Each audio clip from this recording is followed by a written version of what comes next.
Sir, would you tell the jurors your name, please, and spell your first and your last name so we have it correctly in the record? Philip Kidd, Philip. Last name's Kidd, Kidd. What do you do for a living, sir? I'm a police officer with the University of Cincinnati. How long have you been a police officer for the Cincinnati Police Department, University of Cincinnati Police Department? 10.5 years. And what position do you currently hold there? I'm a patrol officer. And were you a police officer before coming to the University of Cincinnati Police Department? I was not. Okay. You have to go through some training, just like any police officer around the state? Yes, sir. And complete all the OPATA required training? Yes. If I could direct your attention back to July the 19th of last year, 2015, were you working on that day? I was. And could you tell us what the nature of your duties were? I was patrolling and training Officer Lindenschmidt that day. Okay. Are you what's referred to as an officer in training? What's the title you use? FTO, Field Training Officer. And you were doing that at the time? I was. All right. And your officer in training would have been David Lindenschmidt? Yes, sir. He was a relatively new officer at that time? He was. And what did the duties that you involved in entail? Patrolling campus, Clifton area, traffic stops, pedestrian stops, answering radio runs, that kind of thing. Right. What time did your shift start with Officer Lindenschmidt? 1,500 hours. So 3 p.m. for us civilians? Yes. Okay. And who was driving the vehicle? Officer Lindenschmidt. Was it an SUV type vehicle? It was. On that date of July 19th, did you know someone named Ray Tensing? Yes, sir. How did you know Ray Tensing? He was an officer with the University of Cincinnati. And is he here in court today? He is. Can you identify him for the jurors? He's seated there. In the center of counsel? Yes, sir. All right, thank you. Was Officer Tensing also working on July the 19th? He was. Was he working with someone or was he working alone? He was alone. And were his duties that day the same as yours, a patrol type?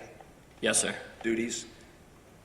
Was he also in a marked University of Cincinnati Police Department SUV? He was. Now, were you able to communicate directly with Officer Tensing? We typically go through dispatch. We don't go car to car. You're not talking car to car, but you can hear communications he has with dispatch? Yes. All right. Sometime around 6:30, did you hear a communication Officer Tensing made to dispatch? I'm not sure of the time, but yeah, traffic stop. Okay. And did he indicate where he was and where the traffic stop was going to be made? I believe he said he was going south on Vine. Okay. You familiar with that area? I am. Do you remember where you were when you heard that dispatch from Officer Tensing? I believe we were on Calhoun Street. Calhoun? Would it be Calhoun or Corey, or are you absolutely? There's a block over there. Okay. So in that area? Yes. That's on campus, is that right? Corey's on campus. Calhoun is 1 block south of campus. Okay. And what were you doing at that location? We had just finished up a traffic stop. So you're finished. There was nothing that was going to hold you or require you to stay at that location. Is that correct? Correct. Was there anything you heard in Officer Tensing's broadcast that made you decide you would want to drive over to back him up? When he said that the vehicle was slow to stop, then we decided to head his way. And you didn't have to request permission? You weren't involved in another stop, so you can just go in that location? Correct. What is the significance of that communication that you heard, slow to stop? What does it mean to an officer, and why did you decide to go over that way? Typically, when we initiate a traffic stop, we like to pick the location, well lit. It's safer for the officers, for the subjects in the vehicle. When they don't stop, when we first turn on the lights, they tend to travel for a distance. It gives us an indication that maybe they're going to try to run, or maybe there's alcohol involved. Something's not right. Okay. When you make a stop of a vehicle and it's slow to stop, does it make you on heightened alert? It does. Does it make you feel like you should be a little more cautious or a little more aware of what's going on with that car? Yes. Okay. So tell us the route you took from where you were on either Calhoun or Corey to where you next came in contact with Officer Tensing. I believe we went down Ohio, onto McMillan, and then down Vine Street, onto Thill. Okay, so you've been going down the hill toward the city, Yes, and you would have turned left on Phil. yes. Does that take you up a hill as you go up Phil? No, I believe it's pretty flat right Okay. there. You pass a street called, I think it's Loth Street. I don't know the name of the street there. When you get to the top of Phil, is that Rice Street? Yeah, And Phil dead ends at that location, does it not? it does. So the only way you can go at that point is to turn right onto Rice. Correct. And is that location where you saw Officer Tenzing? Yes. All right, and was the vehicle that he had sent out that communication about, was it pulled to the side of the road? It was. And where was Officer Tenzing when you saw him? He was standing next to the vehicle at the driver's side, Okay, where on the driver's side? next to the window. Okay, let me ask you this, what's the B post or the B pillar? That's the area just behind the driver. As part of your training, are you taught to stand, instead of right next to the driver, further back by the B pillar or the B post? Typically, yes. Why do you do that? Gives you a safer vantage point if the driver were to pull a weapon or something. Okay, so you're slightly behind him? Yes. As opposed to being right next to him? Yes. Okay, so you're safer if he pulls a weapon, you're safer if he tries to drive off. Are those all reasons to be by that B pillar? I don't know about the driving off part, but certainly for a weapon. All right, when you make a traffic stop as a police officer with several years of experience, do you try to stand by the B pillar rather than be right next to the officer? I do. Do you know where Tenzing was as you pulled up to this stop in relation to that B pillar? I believe he was a little in front of the B pillar. Okay. Now, was this area on Rice Street where this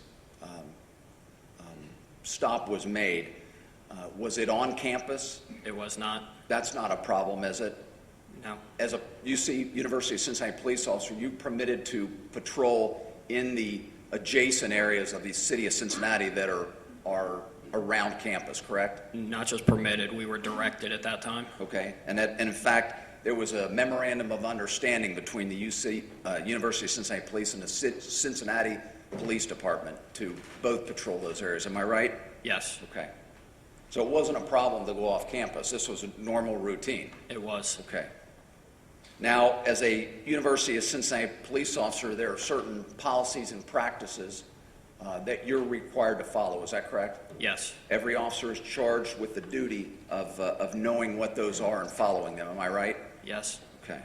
When you patrol off campus, those policies and procedures aren't rescinded, are they? They remain in effect and you have to follow them even though you're off campus. correct. Okay.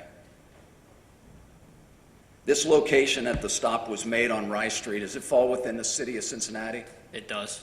I think that would be, what, would you call it, Mount Auburn? Yes, Okay. Does that fall within Hamilton County in the state of Ohio? it does. All right, as you pulled up, where did you direct Officer Lindenschmidt where to stop the car you were riding in, or did he just do it himself? I believe he did it himself. Where did you pull? Where did you come to rest? Behind Officer Tenzing's car. So looking ahead, you were in an SUV. Yours was an Explorer? I think. believe we were in a Tahoe. A Tahoe, okay. And then was Officer Tenzing's Explorer, vehicle, which was an Explorer SUV? Yes, Okay. And then in front of that was the car that was stopped. yes, sir. When you first pulled up and you're sitting in the car, what is your view of the car and of Officer Tenzing? I could see a little bit over the SUV. I was off to the right. I believe we were off at an angle a little bit. Because you're just coming around the turn? Correct, so I could Okay. see around the vehicle. Okay, but you can't see Officer Tenzing's entire body, can you? I cannot. Because the vehicle he had approached, he was on the driver's side of that, and you guys would have been behind and on the passenger side, am I right? I would have been, yes. Okay, and what would you have seen as you looked forward? How much of Officer Tenzing could you see? The top part of them. Okay, so from how far up? The chest up? Maybe, I don't know, stomach area, maybe the waist. Okay. Did you see Officer Tenzing have anything in his hand as he stood next to the driver? I don't remember if it was in his hand. I remember a bottle near his hand. I believe it was on the top of the car. Okay, so you didn't see it necessarily in his hand. You can't recall that, but you did see it on top of the hood or the roof of the car that was stopped? What kind of bottle did it appear to you to be?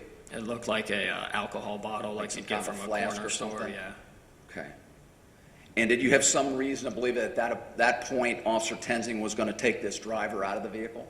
I believed he might, yes. Okay, and did you give any direction to Officer Lindenschmidt at that time? I believe I told him that it looked like Officer Tenzing was going to try to get him out of the vehicle, so we needed to get up there. Okay.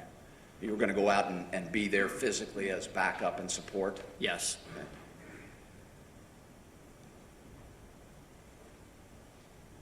What happened as you got out? I take it you got out on the front passenger side? Yes. And what happened at that point? As I was exiting the vehicle, I saw Officer Tenzing try to open, it looked like he was trying to open the door.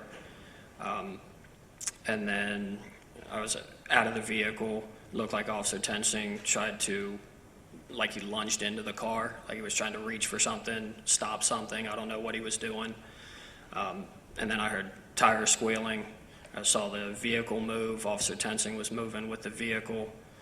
Heard a gunshot, and then the vehicle was pulling away from the curb. I saw Officer Tenzing fall away from the car. Okay. Did you know where that shot came from, or if anyone had been shot at that point? I had no idea. Okay. What did you do at that point? I started running, I guess that would be south on Rice Street. I got on the radio and said shots fired. Officer Tenzing was standing up, so I assumed he was, not injured seriously. I think I yelled and asked him if Mr. DuBose had a gun. Did he answer that question? I don't think so. He never said anything back to you? No, he did get on the radio and say that he had fired one shot and struck Mr. DuBose in the head. When he said he fired, Tenzing got on the radio and said he fired? Tenzing did, yes. Okay. Not DuBose fired? Correct. Officer Tenzing said that Officer Tenzing fired the shot.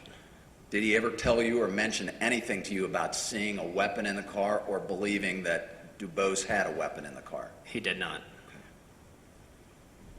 You indicated that before all this kicked off, Officer Tenzing lunged into the car. Is that correct? Yes.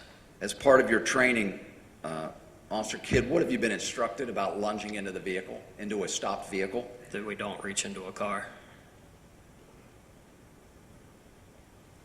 All right, what happened? So you're running up the street. Officer Tenzing, when he fell, did he fall to his side, his back, his front? How did he land? I don't recall. Okay, so you don't remember that? You don't remember, but you do remember he jumped up. Yes, he got back to his feet. Did he have his weapon in his hand when he got to his feet? He did. And did you pull your weapon when you heard the shot? I did not. Okay, so you're running. He's now running up Rice toward Valencia. Is that correct? Yes. He has his weapon out. I believe so. Okay, and as you run, you're talking and you're asking him if he had a weapon, and he doesn't answer. Correct. Okay. And I take it Lindenschmidt is behind the two of you. He's coming up, but he's not as far up the street as you two are. Yeah, I never saw Officer Lindenschmidt while we were running. As that car that had been stopped went up Rice Street, did you see it hit any objects? Yeah, it went off to the left of the road and hit a guardrail. Did it cause any damage to that vehicle? I believe so. I think it pulled the bumper. Okay. Did it stop there, or did it then continue to go up? It bounced off of the guardrail, continued down Rice Street, and then came to rest in a kind of like a hill right there at the corner of Rice and Valencia. Up on the curb? Yes. Okay.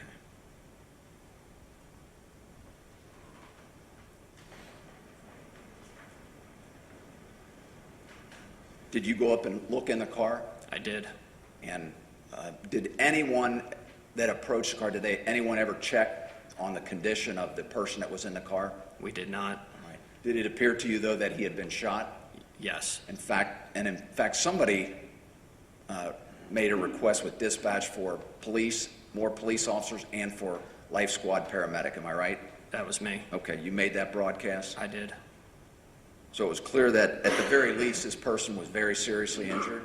Yes. Where did you see any wounds on the person? There was blood on his on his head. Okay. He was laying how in the car? He was kind of leaning over towards the passenger seat. Okay, so across that front seat area? Yes.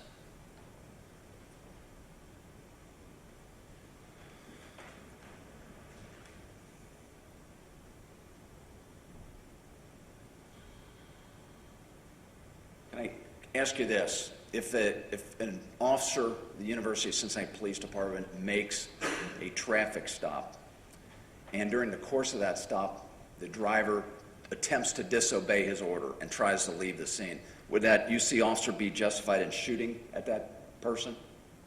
No.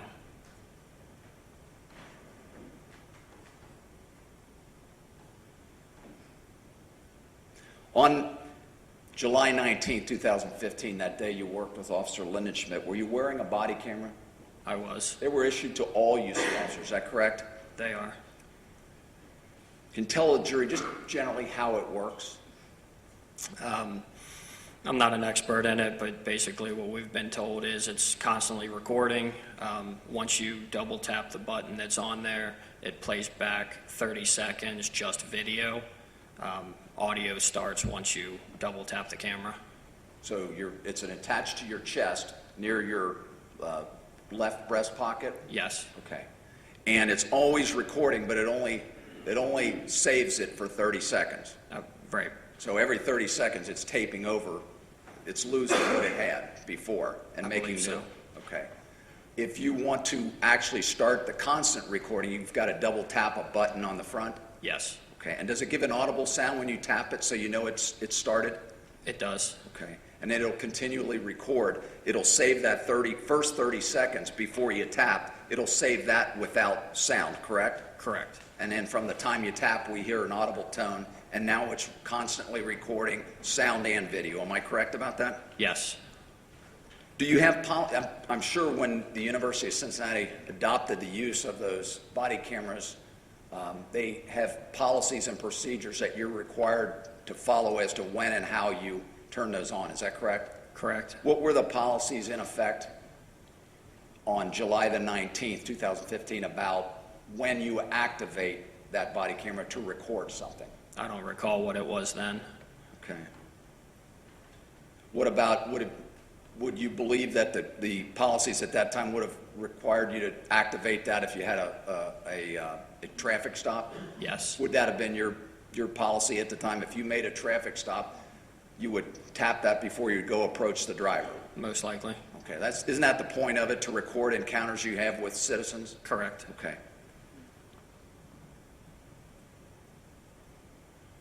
And in this situation, when did you activate your body camera?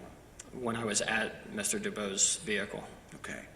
After it had crashed? Yes. Okay, so when you pulled up, you didn't activate it. I did not.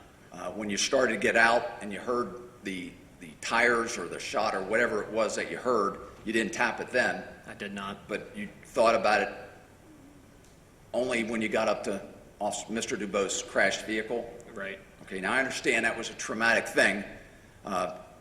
Was that just you got caught up in the moment and you didn't think to hit? As I was getting out of the car, things were happening so fast, correct? The camera was an afterthought, safety of... Okay. I understand that. How long had you guys been using those body cameras? Less than a year. So still fairly new to you? Yes. Now, have you had an occasion since that date to view and listen to what was caught on your body camera? I did. Okay. You actually came down at least once and sat with Mr. Pete Marnay, is that correct? Yes. And I'll show you what's marked State's Exhibit number 14. Can you identify that for the jurors, please? It says Disc 1, Kidd, UCPD 7/19/15, 18/31/56. And is that the video that we showed you and you watched and indicated was filmed that day from your body camera? I believe so. Okay. It fairly and accurately shows the images that you recorded? Yes. Judge, at this time we would offer State's Exhibit 14 in evidence and ask that it be played for the jury. Very good. It will be admitted and published.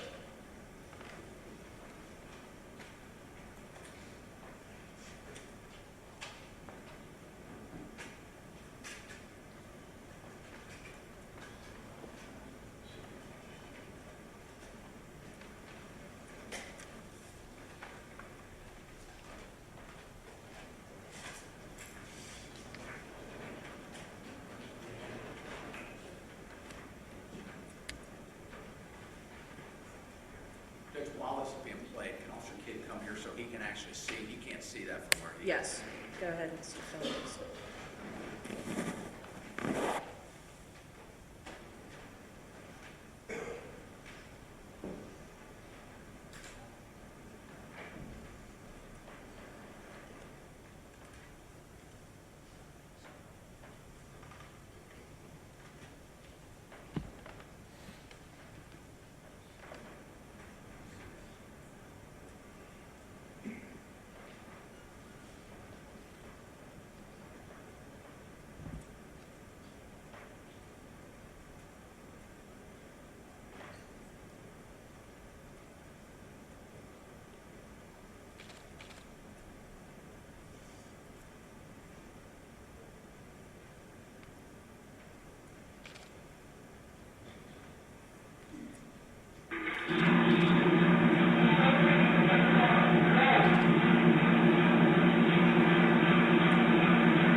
You okay? Holy shit. Don't show me that. Right to Valencia.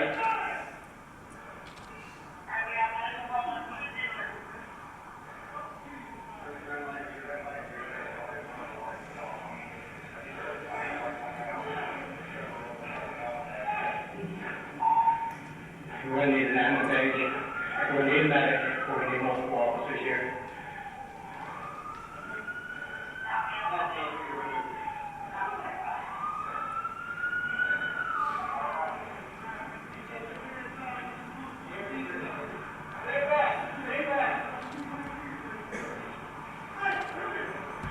Turn around.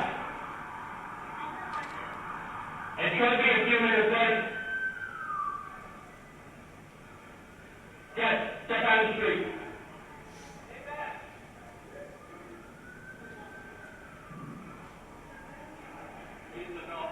I'm switching to 5.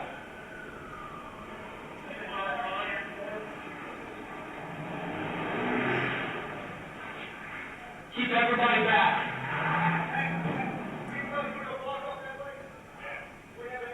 No, you take that. Fucking understand. Yeah, it's all that up. Tell him to get over here.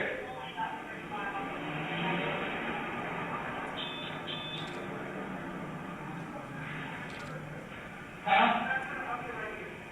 You're not going to be able to go back to the car, but go.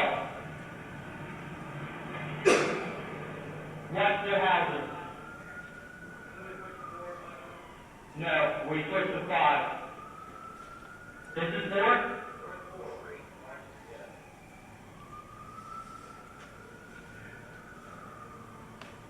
(92, 32 on channel 4).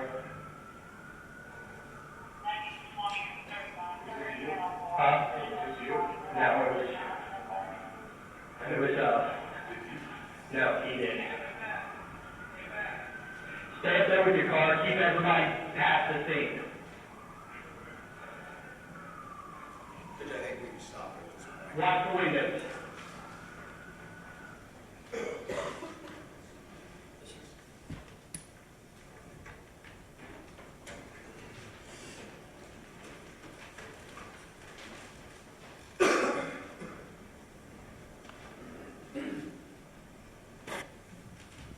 Officer Kidd, is the video that the ladies and gentlemen of the jury saw on State's Exhibit 14 fairly and accurately depict what happened on that day as you saw it?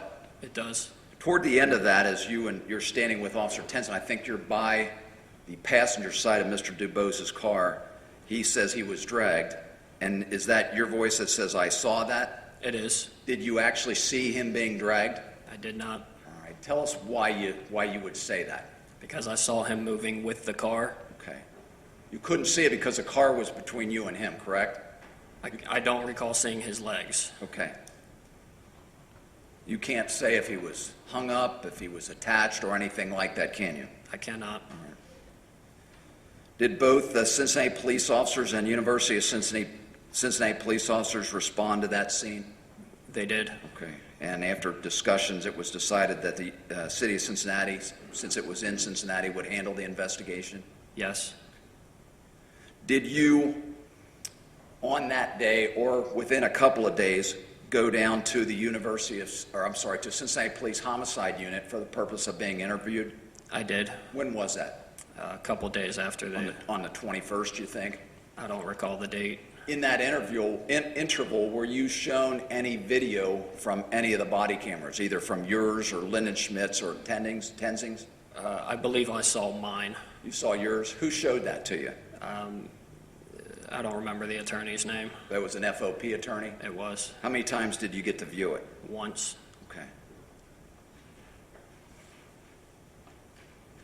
When you got down to Cincinnati Police Homicide, did you give an interview to some homicide investigators? I did. Would one of those have been Detective Hine?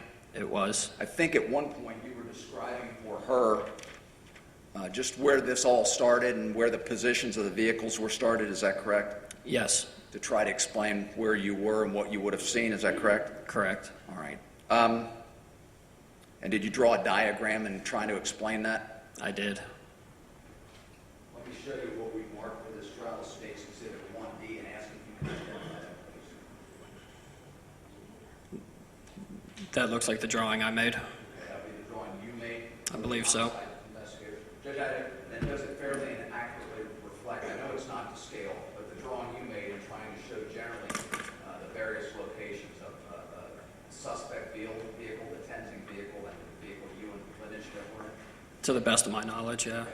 I would ask that 1D be admitted and present that to the jury. Very good, it'll be admitted and published. Come on over here if you would. And I think that's why we won't be blocking the jury. The only thing I'll ask you to go on that little mic, just to kind of keep your voice up. Yes, sir. Right here on the screen.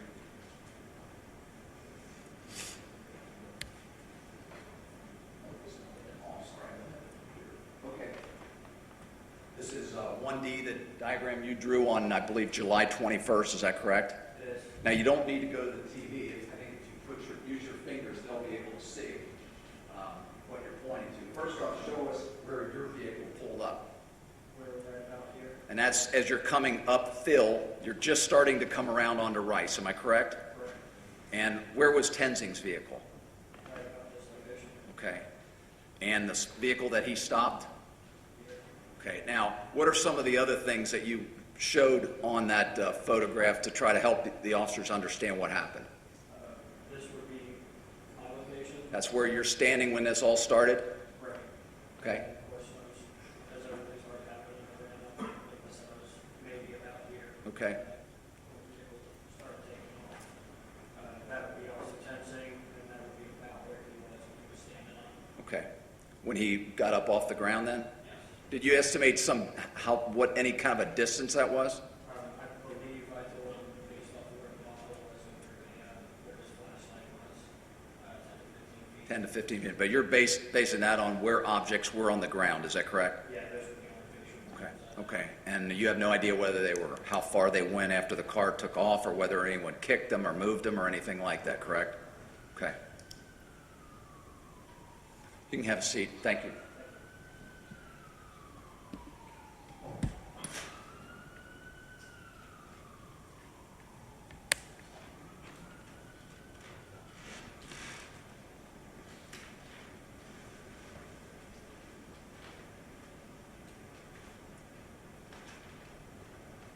Officer Kidd, as a University of Cincinnati police officer, you had a weapon that was issued to all, a duty weapon was issued to all UC police officers, did you not? Yes. Well, on July the 19th, 2015, what was that service weapon that you used? SIG 320. Okay, and it's a .40 caliber? It is. Okay, and everyone used that firearm, is that correct? Yes. Did you have a standard duty belt that was also issued to you? Yes. And the duty belt includes or contains a holster that would hold that weapon when you weren't using it. Am I correct? Correct. You may. Let me show you what we marked for the purpose of this trial states exhibit 80.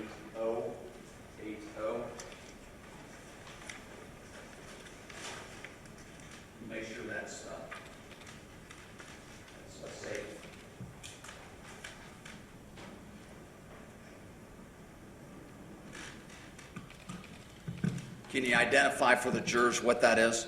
This would be the SIG 320. Okay, it's a .40 caliber Sig Sauer Correct. handgun, semi-automatic handgun. So it's the make, model, and correct caliber of what you were issued? Yes.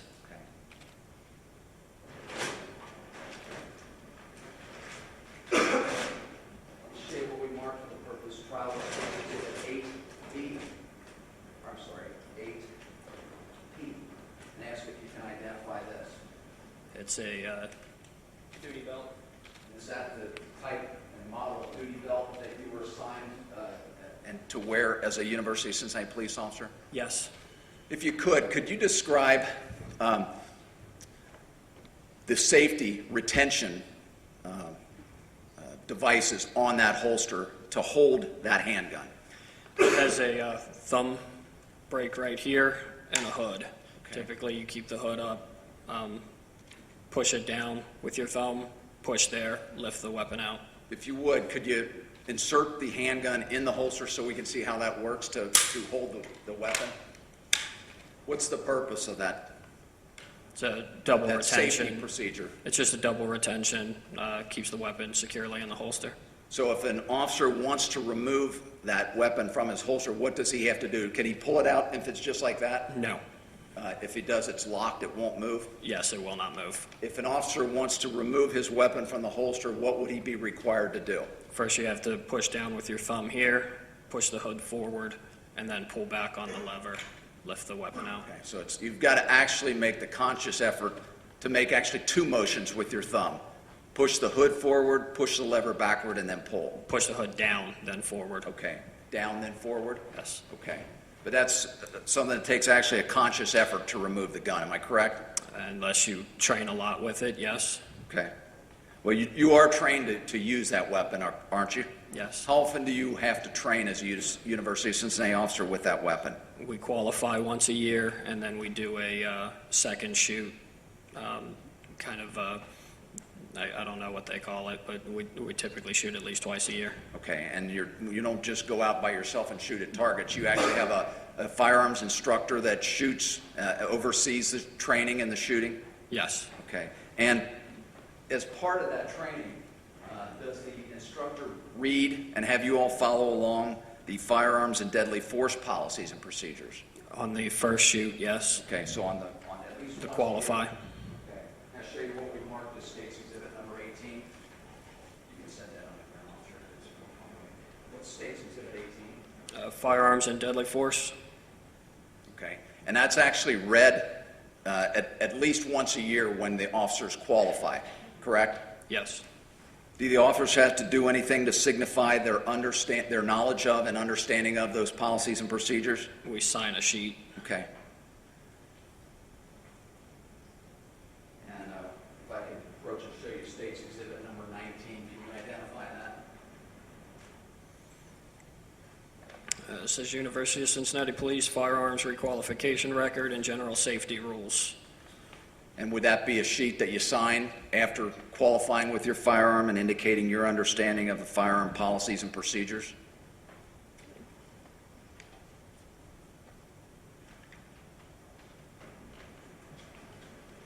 This looks like the safety rules for the range. Okay. And every officer is required, I'm sorry? I'm sorry, it does say up here, policy covering the use of firearms and deadly force policy. And does that bear a signature on that that's familiar to you?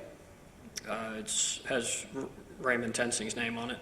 Okay, in signature form, am I correct? There's a signature at the bottom, his name at the top, printed. And again, every officer is required to sign that and indicate that he's read and understands all those procedures and policies, correct? Correct. Thanks, Judge. That's all the questions I have. Very good, Counselor.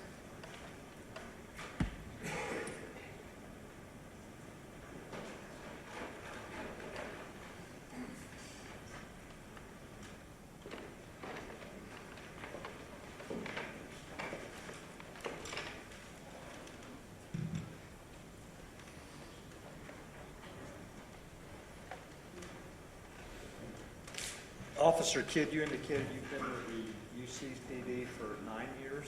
10 and a half years now. Have now, but back in July, it was 9 years? Who was your, July of 2015, it was 9 years, correct? 9 and a half. Who was your chief back then? Chief Goodrich, And he's no longer with the University Police Department, correct? he is not. Okay. Is my understanding that crime was an issue of great concern to the University of Cincinnati at that time? Yes. And was there something done with reference to the police department specifically to try to address that issue? They instituted a policy. I don't know what they called it, but we had a blue line around campus that they wanted anybody that came in that zone that could, or that had ill intentions towards student, faculty, staff. They wanted them stopped. They wanted it known that we were there to protect our students. And when you refer to that blue line, I assume that is not the border of the university campus, is that correct? It was not. Where was it specifically? I don't remember the exact borders, but it was out off campus. And as part of that, or within that blue line, there were separate beats developed, is that correct? There were. And on July the 19th, you were assigned to a specific beat? I was. Was there anything that said you could not leave that beat? No. What was the policy at that time with reference to traffic stops? If you had a reason to stop a vehicle, you could stop a vehicle. And what, when you say if you had a reason, what kind of a reason did you need? Any law violation. Could you stop a vehicle because it was operated by an African American? No. Could you stop a vehicle because it was green? No. There had to be some law violation, is that correct? Correct. And as a police officer, are you aware of the laws in Ohio with reference to license plates on vehicles? Yes. What does the law require? Two plates, one on the front permanently affixed, one on the rear permanently affixed. And are you familiar with the driver's license laws in the state of Ohio? Yes. What does the law require, basically? If you're operating a motor vehicle, you have to have a valid license and you have to have it on your person. Okay. And as a police officer with the University of Cincinnati Police Department, were you instructed by your chief or your superior officers to enforce traffic laws? Yes. And that was, part of your oath was that you would enforce the laws of the state of Ohio, correct? Correct. Did that oath, or did the policy at the University of Cincinnati say you could enforce them if you wanted to, or did it say you shall enforce them? It was more of a shall, I guess. Okay. Were you instructed by your superior officers to be aggressive or proactive in enforcing traffic laws? They wanted people stopped, yes. And was that a general rule that applied to all police officers? I believe so, yes. Now, on July the 19th, well, before I get to that, the University of Cincinnati Police Department furnishes its officers with uniforms, correct? They do. Is that with the entire uniform? They don't supply underwear, socks, boots. Is there a requirement, a particular requirement for a type of underwear that you are supposed to wear? Have to have black socks and a black undershirt and black boots that are polishable. And was that, with the black undershirt specifically, is that required when you're wearing your summer uniform shirt? Yes. Thank you.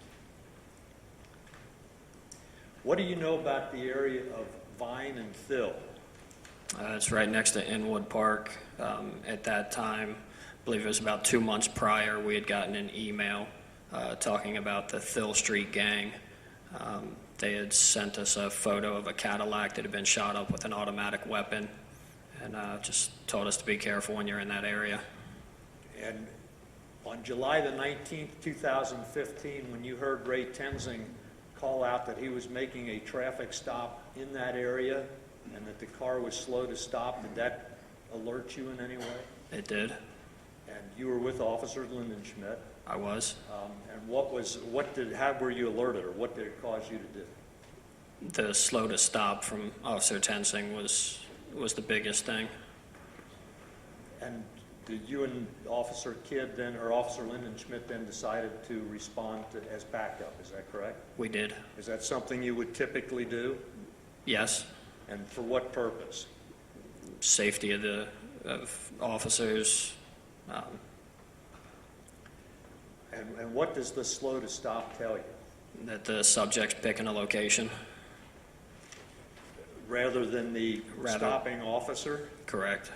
And is that something that makes you happy when the suspect picks a location? No. Okay, you indicated that you came around the bend from Rice, or from Phil on to Rice, correct? Correct. You're in the passenger seat. Yes, Did you immediately see Officer Tensing? I did.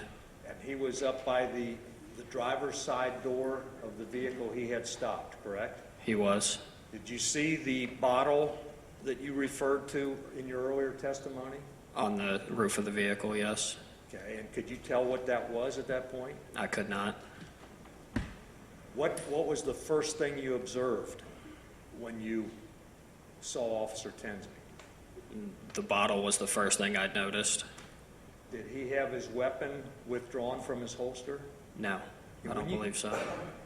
Do you frequently make traffic stops? I do. Well, I did. That's no longer the policy at UC, correct? No. Okay. When you made a traffic stop, you demonstrated the hood on the holster. What did you usually do with reference to that hood? Depends on the stop. Okay, well, give me an example.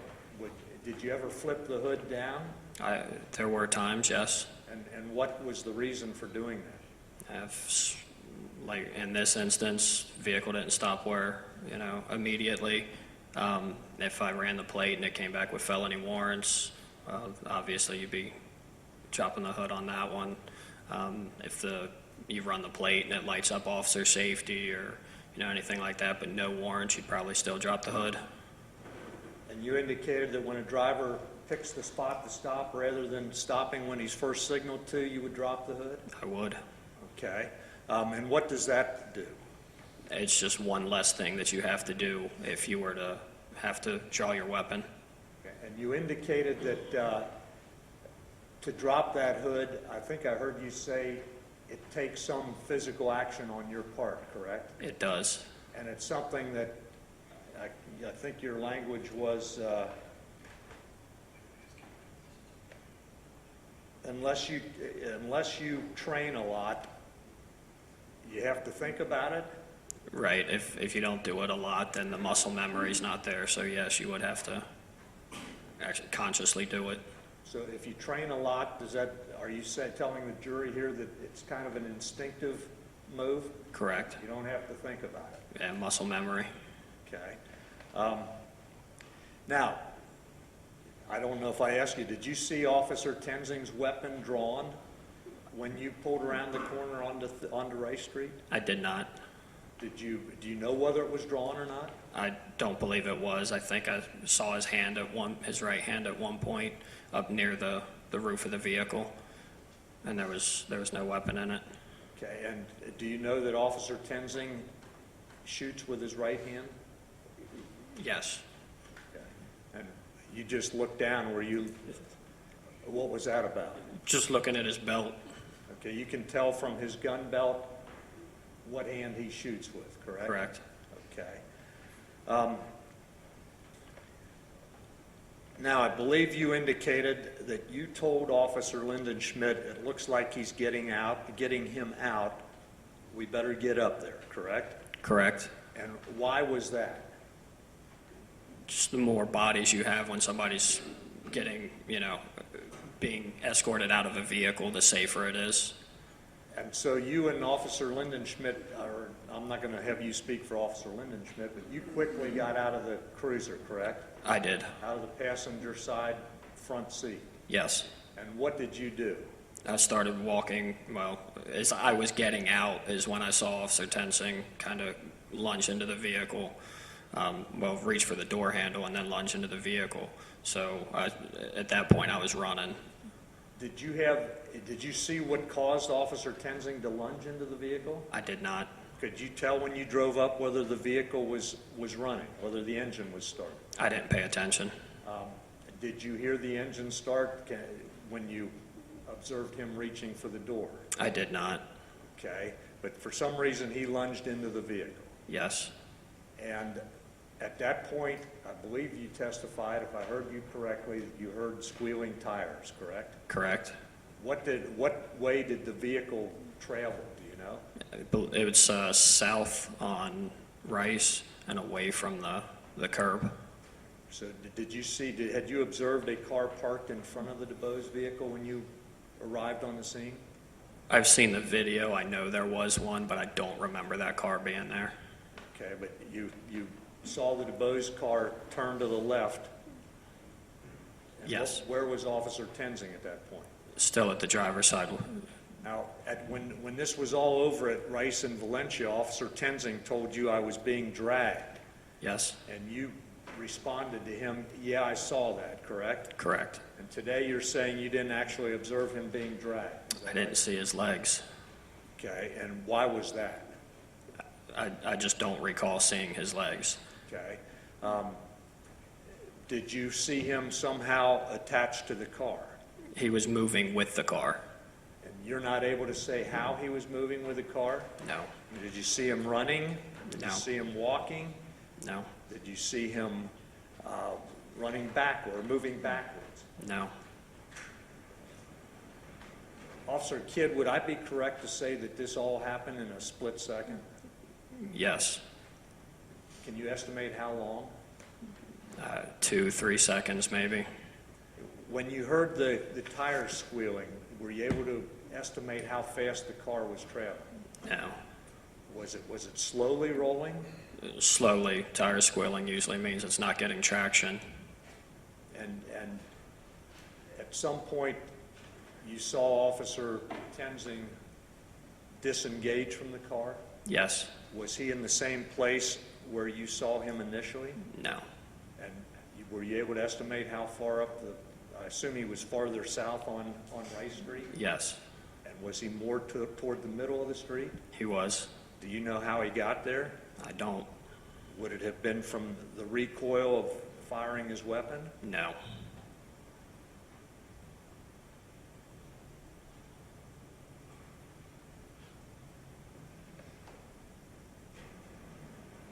Yeah, I believe you indicated that you saw in your interview, you saw Officer Tenzing falling backwards. Is that right? As he was disengaging from the car, yes. Was this after you had heard the shot? Yes. And then you started to run down Rice Street in the direction that DuBose's car had gone, is that right? Yes. Did you observe while you were doing that, the bottle that you had seen on the roof of the car? No. Or you weren't paying attention looking for that? No. Did you see Officer Tenzing's flashlight laying on Rice Street? No. Did you ever observe those items? After the incident, yes. And now you're OPATA, you're certified by OPATA, is that right? I am. What is OPATA? It's the Ohio Peace Officers Training Academy. And is that an academy that every police officer in the state of Ohio has to attend and graduate from in order to be a police officer? Yes. Are you familiar with their training manual? 10 years ago. Okay. Would you agree with me that it says that an officer should never reach into a car with their dominant hand? Yes. Do you think, would I be correct in saying that what that means is if you're going to reach into a car, you should do it with your non-dominant hand? Yes. And what is a non-dominant hand? For our purpose, it's the hand that you do not fire your weapon with. Thank you. When you make a traffic stop and decide to get somebody out of the car, is there a single procedure that you use to do that? No. What are some of the ways to do it? I've seen guys open a car door, make them turn around and handcuff them while they're in the car. I've seen guys open the car door, let them step out on their own. I mean, there's many different ways. There's no one-size-fits-all, is that correct? No. And is it determined based on each particular situation? Sometimes it's the officer.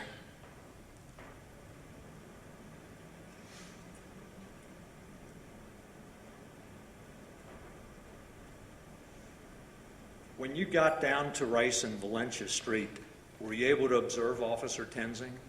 Yes. What, if anything, did you observe about him? He was, at least to me, he appeared kind of shaken up. I believe he was shaking his arm. Obviously, he said that he had been drugged. And did you see any physical injuries on or about his person? I did not. And how about on his uniform? At some point, I don't remember if I saw it or someone else pointed it out, but there's like a white mark on the back of his uniform. Okay. During your career, have you ever reached into a car, I have. despite what you testified before that you're not supposed to? Yes. Is that something that officers do on a regular basis? I can't speak for everyone, but I have. Okay. You testified, I believe, that Ray Tenzing was not justified in shooting someone leaving the scene of a traffic stop. Is that correct? If that's the only thing that's going on, then yes. Okay. What if an officer is being assaulted or in fear of his life or bodily harm? If he's in fear for his life, I believe that would justify it.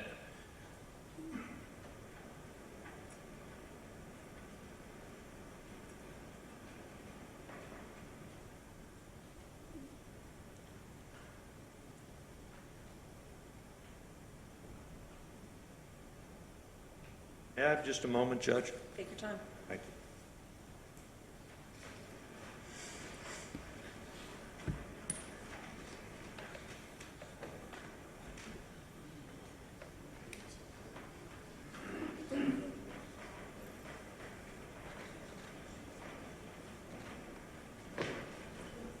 Officer Kidd, in your policy, it says that you should never shoot at a moving car. Is that correct? I believe so, yes. Okay. Is it your understanding that you can shoot at a threat? Is that correct? Correct. Are you ever taught to shoot to kill somebody? We're taught to stop the threat. Thank you, sir.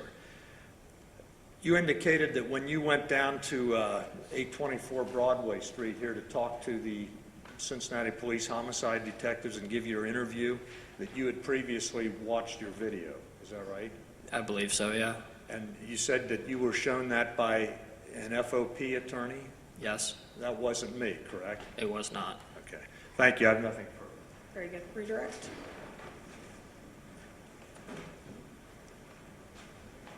I asked a question before about what was on that video. In the scene, or in what we see in the video, is up by Valencia. Tenzing says to you, "I was being dragged and I was afraid I'd be pulled under." You said, "I saw that." Correct? Mr. Matthews asked you today, "You've changed." That's not true, is it?